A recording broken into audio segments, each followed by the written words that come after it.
Welcome back to another episode of the Think, Learn, Grow podcast, where we focus on self improvement, improving our mindset, knowing what actionable tasks that we can put into place, what strategies we can take to be able to grow. It's all about growth, it's all about improvement, and it's all about bettering and making a better version of ourselves. Today's episode is focused on effective learning strategies for lifelong success. That is a very important topic to be able to discuss because no one necessarily wants success to be temporary. Nobody wants to achieve a goal and then that's it. Some of us may go through the process of achieving goals and then stop progressing, but that isn't the ultimate goal. Whenever someone is striving to improve themselves, whenever someone is striving to grow or to become a better version of themselves, that is a continuous process. That is something that never ends. One of the profound quotes to go by as well, that the biggest room in all of our lives is the room for improvement. So there's always something that we can do better at. There's always something that we can learn. There's always different aspects of our life that we can improve on. So if we keep that mindset or keep the spirit of improvement as the basis of why we move around, it will always be a reason for us to get better. There will always be a reason for us to be able to look at self and less time that we can spend looking at other people and what they're doing wrong, because we understand that we too have things that we need to work on. And things that we may be doing wrong that can be improved as well. So, we're going to talk about effective learning strategies for lifelong success. As always, like, comment, share, subscribe, and feel free to follow on social media. Again, I am your brother and your host, Mr. West. Feel free to tap in. So let's dive into this. First, we want to discuss the importance and understanding and breaking down the science of learning. So, again, this is the Think, Learn, Grow podcast. And one of the quotes that I live by personally is that think, learn, grow. If you're thinking, you can find an opportunity to learn. If you're learning, you're creating an opportunity to grow. Anything that's not growing is dying. So that second part of think, learn, grow is learn. And in saying that, when we are learning, we're creating an opportunity to grow. That is so practical in the sense that whenever we're learning a new skill set, we're expanding our mind. Whenever we're learning a new language, we're expanding our vocabulary, we're expanding our reach and our ability to communicate with other people as well. When we're reading, we're expanding our vocabulary and expanding our mind as far as how our brain formulates ideas and formulates ways of expressing our emotions or expressing our thoughts and ideas as well. So, learning is important, but there's a science to it. In understanding that as well, really the differences, or I should say the aspects of the science of learning, deals with the cognitive process of it, as well as the memory and the retention of memory process as well. So let's kind of break that down. If we're not aware, our brain is the most powerful weapon that we have when it comes to the human body. Um, One of the beautiful quotes that I've heard from our dear brother, um, in the Nation of Islam, and brother student minister Nuri Muhammad, is the understanding that we're not a body with a mind in it. We're a mind with a body wrapped around it. So the mind is the true center of your being. Your mind is the root cause of why you may look the way you look. Based off the way we think, is the external, or what we physically see with our physical eyes, is a representation or a reflection of the way that we think. If we don't think very highly of ourselves, if we don't view ourselves in the right perspective or have the wrong perception of ourselves, it can then warp what our physical representation will look like. If we don't feel that we look the best, or that we aren't desirable, or that we don't have the best of the best when it comes to our physical appearance, we will begin to reflect that. We will manifest that in the way that we dress, in the way that we take care of ourselves. All of these things are reflections of how we feel internally, which starts in the mind. So thinking about the brain, right? So the brain is the most powerful weapon that we have. There's something called neuroplasticity. And what that is understanding that your brain has the ability to reorganize itself.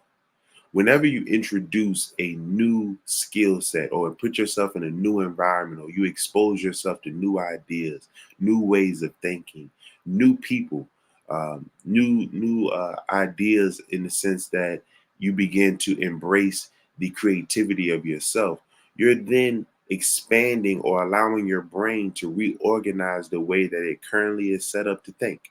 So just like with learning a new language, when you learn a new language and you take on that vocabulary, you're creating new grooves in your brain. Whenever you see a picture or an illustration of a brain, you can see that it has different grooves in it.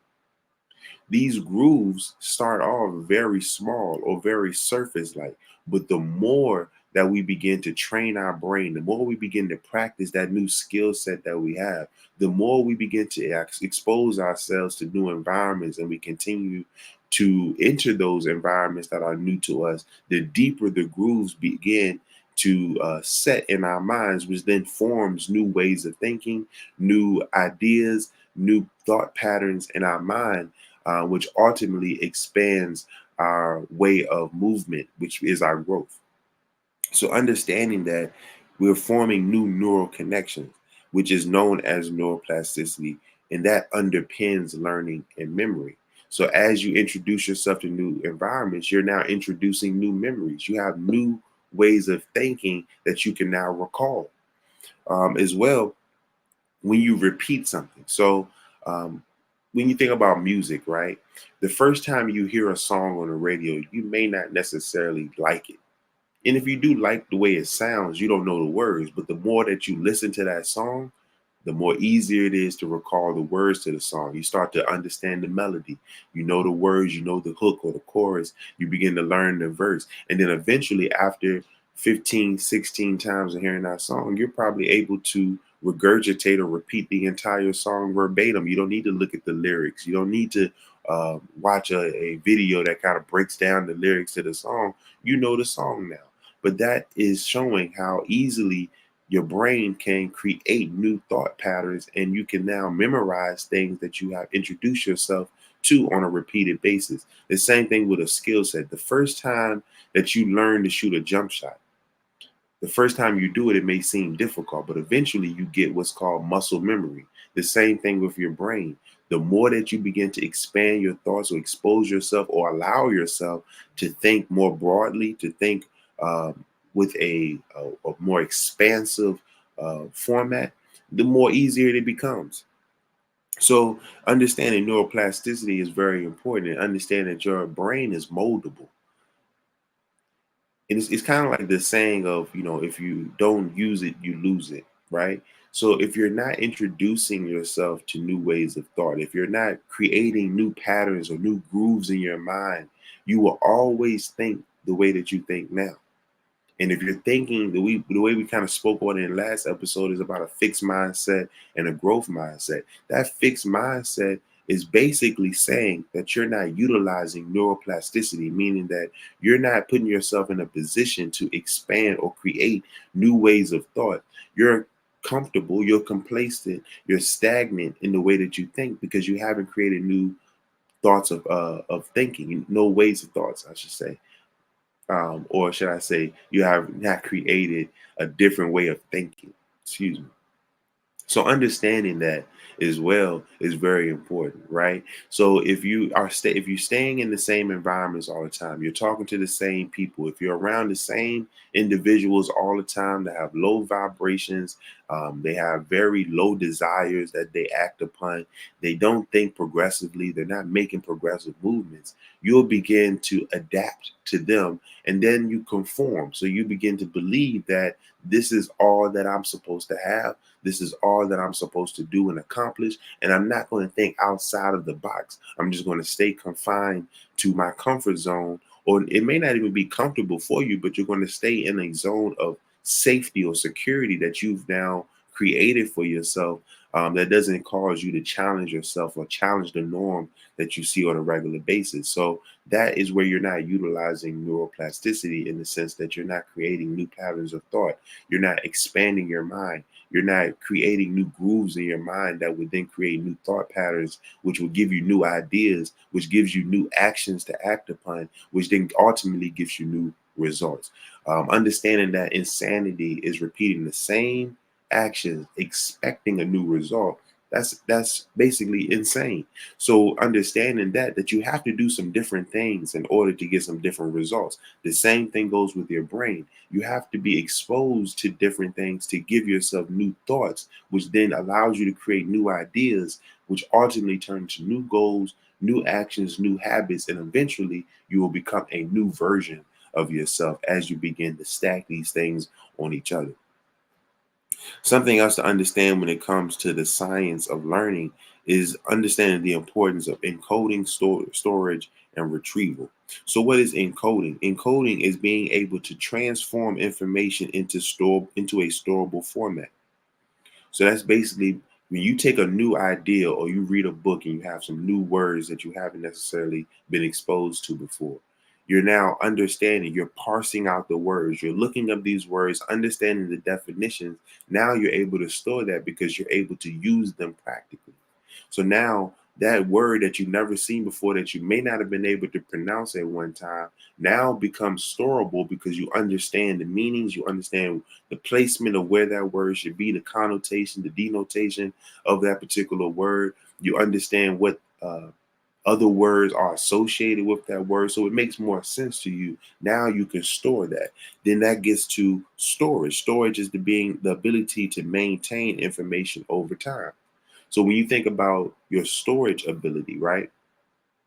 Many of us may have a lot of passwords that we have on our phones. And we're at a point now where your phone will store your passwords for you so you don't have to remember it.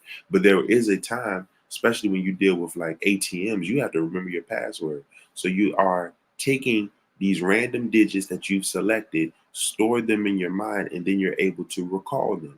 But being able to remember your PIN number or remember that password over years and years, because many of us, we don't change our passwords, we keep the same passwords, which may or may not be the safest thing to do. So we are storing these passwords in our mind. When you think about storing as well, you can think about the time before caller ID where you had to remember everybody's phone number. Before you could just save a list of contacts in your phone, you had to store the phone numbers in your head to be able to recall, okay, I want to call such and such. Let me go ahead and dial their number. And that leads us to retrieval.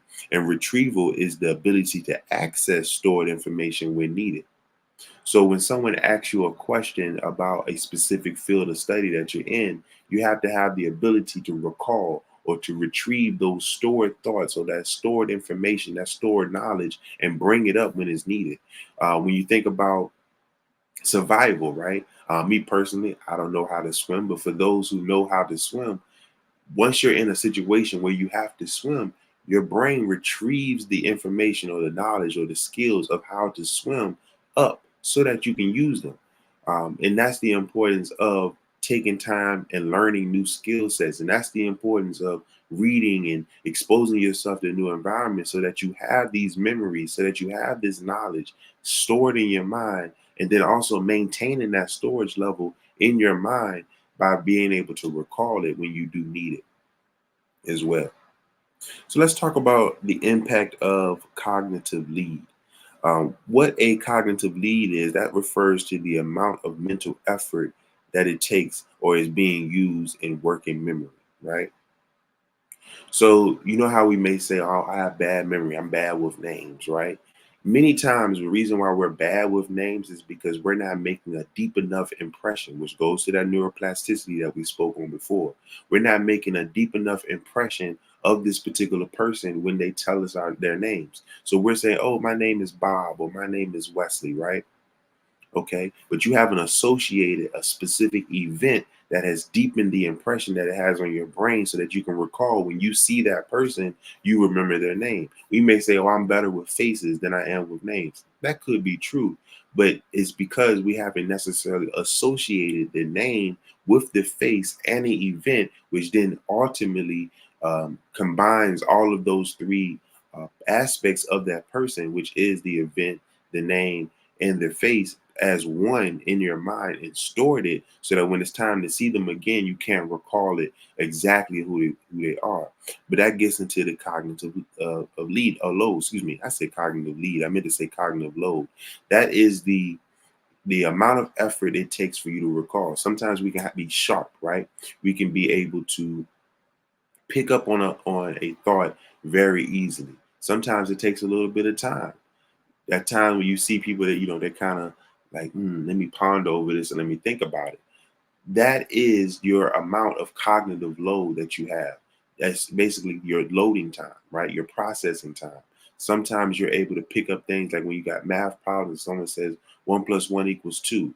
What's 2 × 2? 4. The quicker you're able to do it, the faster your cognitive load is, or the processing time that you have when it comes to being able to pull information up from your memory, right? Now, how do we go about improving our cognitive load, right? How do we speed up our processing time? Well, we can do this by, in a way, you can look at it from like drilling or having different visual aids, right? It's called word association or image association, right? So when I see this particular word or I hear this particular word, associating it with a song, or so that's where, like in secular school, right? Or grade school, right? A lot of the children, when you're teaching them new ideas or ways of thinking, they associate certain concepts with song. So, like your ABCs. When you think about your ABCs, when you regurgitate them, you do it in a song way.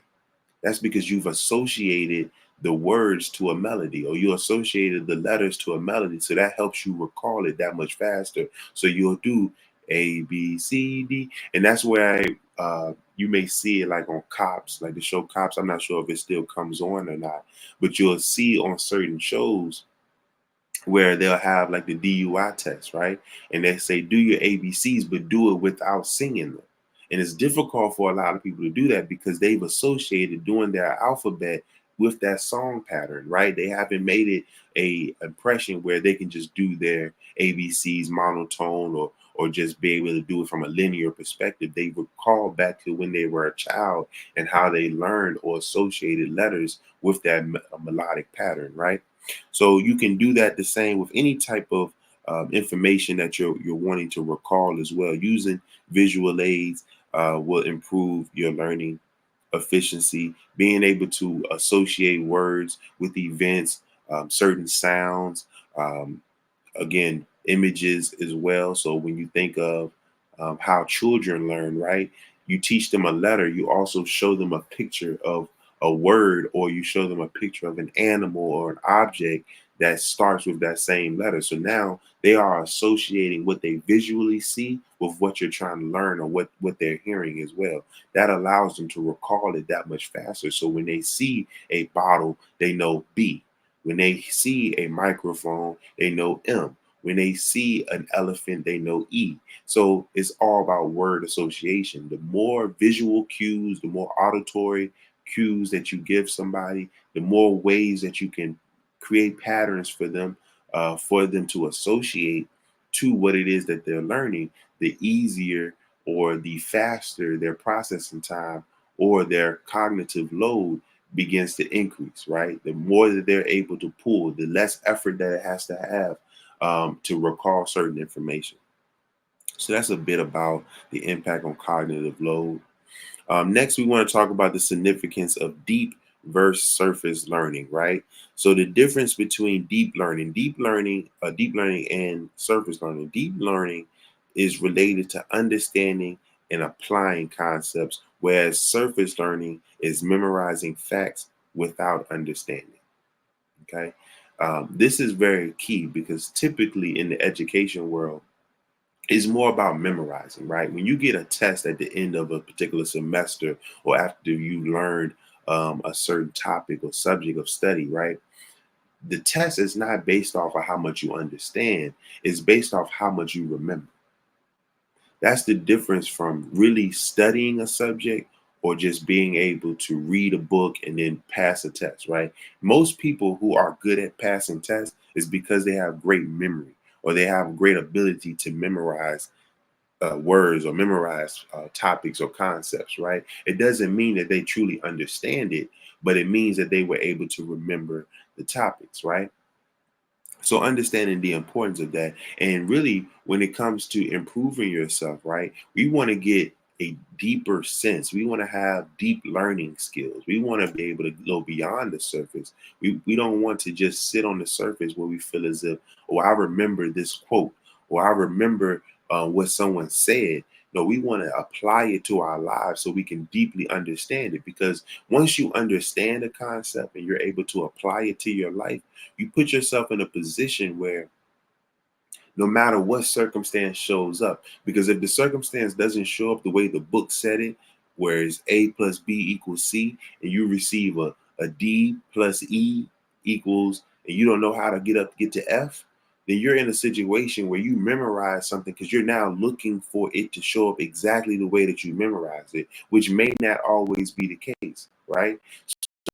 Being able to understand the principle, being able to get below the surface and really apply whatever it is that you're learning to your life and understand again the deep rooted principle behind what it is allows you to adapt and be more flexible when circumstances or scenarios present themselves that aren't the way that you initially learned that particular concept. You're now able to say, okay, well, I know that typically this is what's supposed to happen, but what is at the root of it? How can I take the concept of A plus B equals C and apply it to D plus E equals F, where I still get to my end result, but I'm not necessarily seeing the same variables that I studied at the initial point or on the surface level. So it's important to get deeper in our study and understanding so that we truly are learning so that we can grow. Because you're not necessarily growing just because you can memorize certain things, right? You may be growing your storage, but are you really growing as a person if you don't necessarily understand what it is that you're storing in your mind,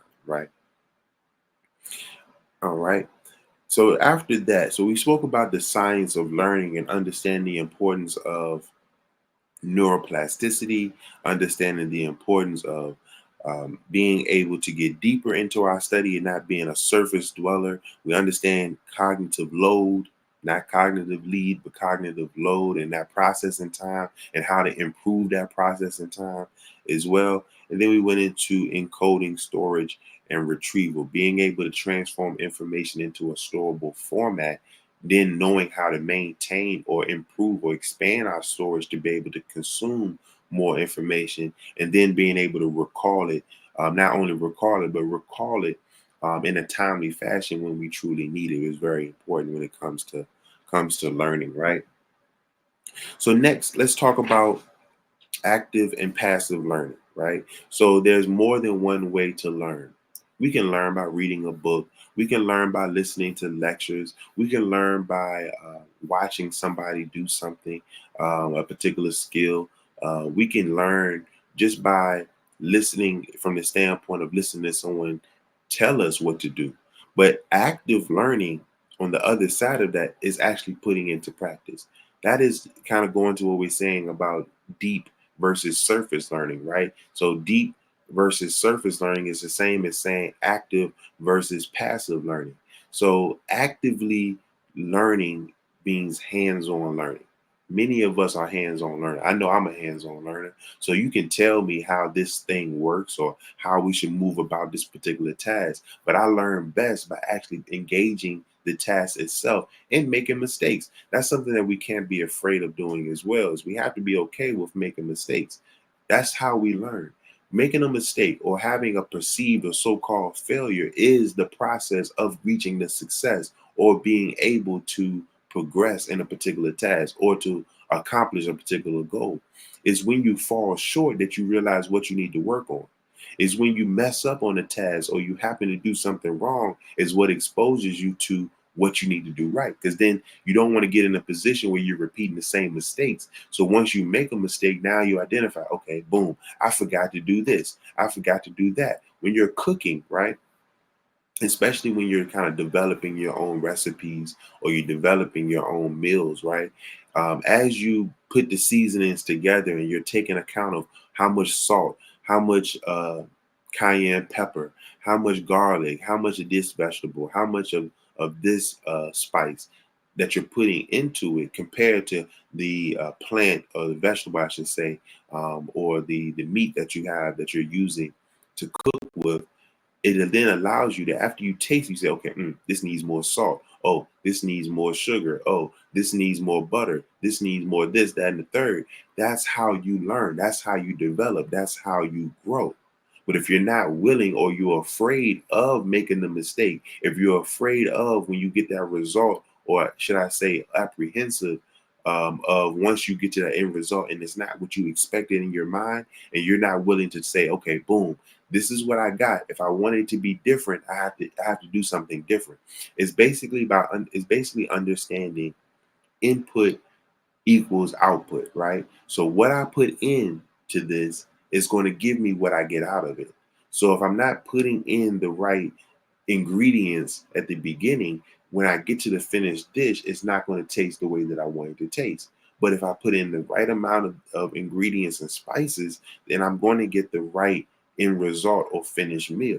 It's the same thing with our goals. It can be the amount of effort that we put into it, the amount of study that we put into it, the amount of practice, the amount of us putting the effort in and actually getting hands on, and what are we actually doing. We want to plan, we want to think, we want to plan, but then we want to act. That's very important when it comes to learning and self-improving. Is that it's one thing to have the idea in your mind or the thought or the vision in your mind of where you want to go. It's great that once you have the vision, then you plan out or create a roadmap of how you're going to get there. But the most important part is your action. So you can have all of that. Is when you put it into practice that it actually creates those new patterns in your minds. Or should I say, it doesn't create them, but it deepens the grooves in your mind back to that neuroplasticity. It expands you and puts you in a position to progress. So again, there's more than one way to learn, but it's not that reading is the singular thing that you have to do. It's not that listening to someone tell you how to do it is the singular way that you should learn. You should combine all of these aspects of passive and active learning, surface and deep learning together in order to really get to where you want to go. It's not just the study, but it's also the practice. That's one thing that we're taught in the Nation of Islam. We are in a self-improvement course. We're taught that self-improvement is the basis of community development. And one thing that the Honorable Minister Louis Farrakhan teaches us is that theory has to be put into practice in order to really get the full grasping or the real manifestation of the benefit of the study. So it's one thing to read a book, it's one thing to look at the theory of how things should work, but it's another thing to put it into practice and see, okay, what do I need to do to improve my study and then improve my practice to get to the end result, which is the goal that I have for myself. And lastly, one thing I wanted to speak about as well is the importance of continuous improvement. Life is a lifelong journey of striving to improve self. And when you begin to look at life as every day I'm striving to be better, you will notice that you have very little time to think about when things go wrong, because you begin to look at anything that goes so called wrong is really an opportunity for growth. It's an opportunity to learn. There's another opportunity for you to think about what it is that needs to be done, take action, and move out on it, right? So lifelong learning is very important, right? And how do you have, what methods should you put into place to integrate learning into your daily routines, right? That is a great question to think about. So it could be from setting time aside to read something new or read a book every day. Some say, read 15 minutes a day, or they'll say read 50 pages a day. You're going to see progress, right? It's not about I pick up a book today, I read it, and now I figured it out. No, you pick up the book and you read it every day, and then you go act on it.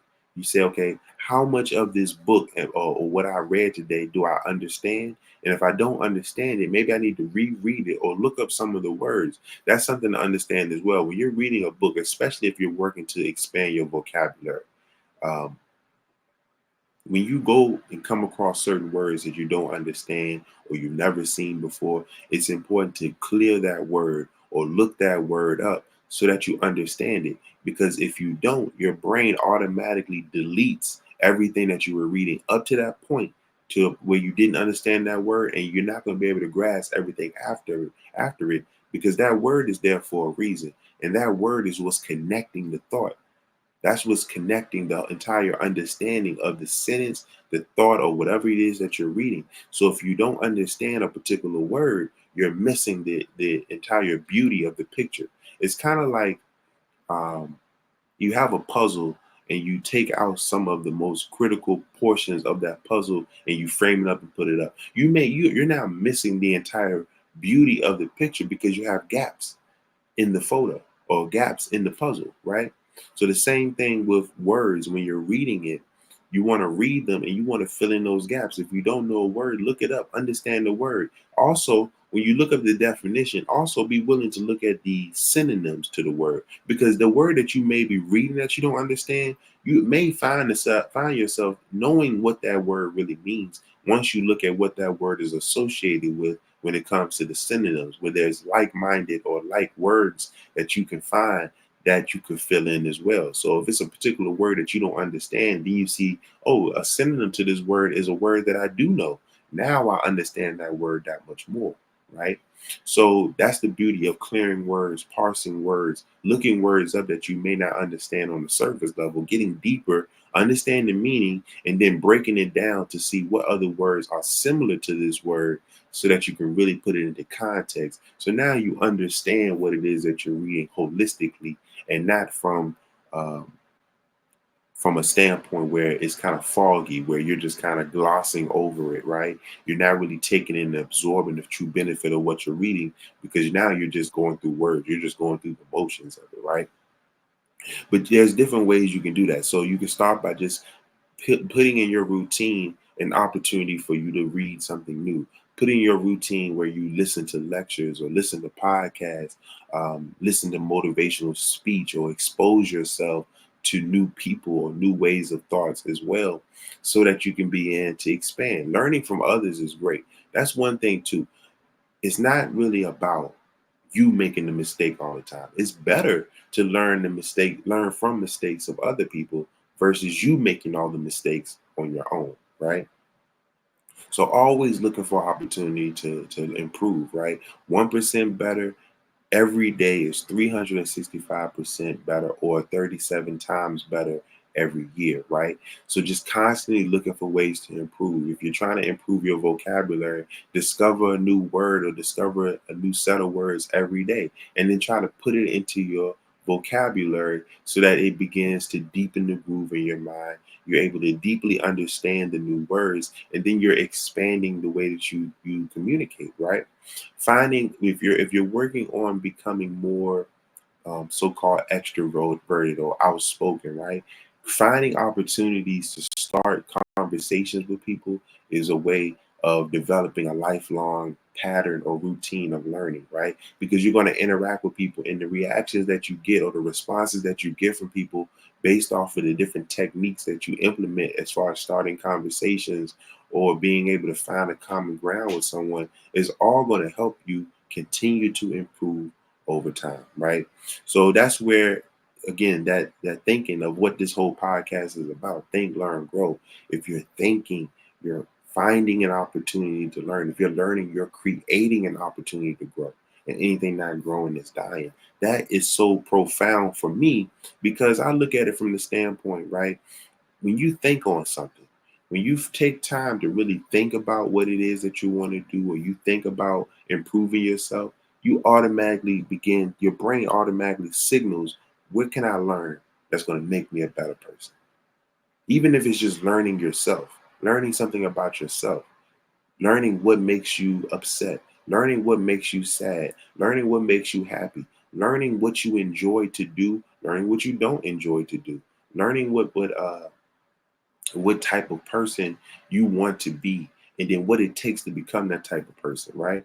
So I look at things from a fitness perspective because that's something that I've been working to improve on. I go through my ebbs and valleys of getting better with fitness and health, right? So I have to look at, for one, I need to think about what type of person do I want to be physically from a health perspective, health and wellness perspective, right? What is the dietary law that I'm going to stick to, right? So me being a part of the Nation of Islam, right? I have a dietary law of how to eat to live by the most honorable Elijah Muhammad, right? Eating one meal a day, knowing what foods to eat, what foods not to eat, right? Knowing what times a day to eat.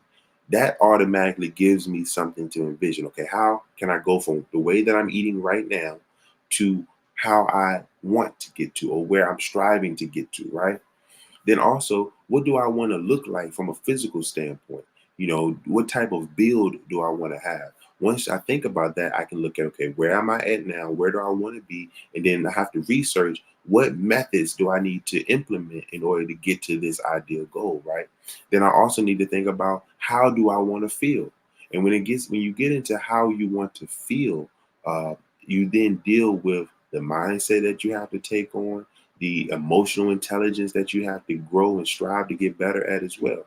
So all of these parts of yourself are very important. And if you take the time out to do that on a regular basis, you put yourself on a lifelong journey of success and improvement. So this has been episode 2 of the Think, Learn, Grow podcast. We talked about the effective strategies of learning, the effective learning strategies for lifelong success. As we know, life is a lifelong journey of growing and developing as a person, right?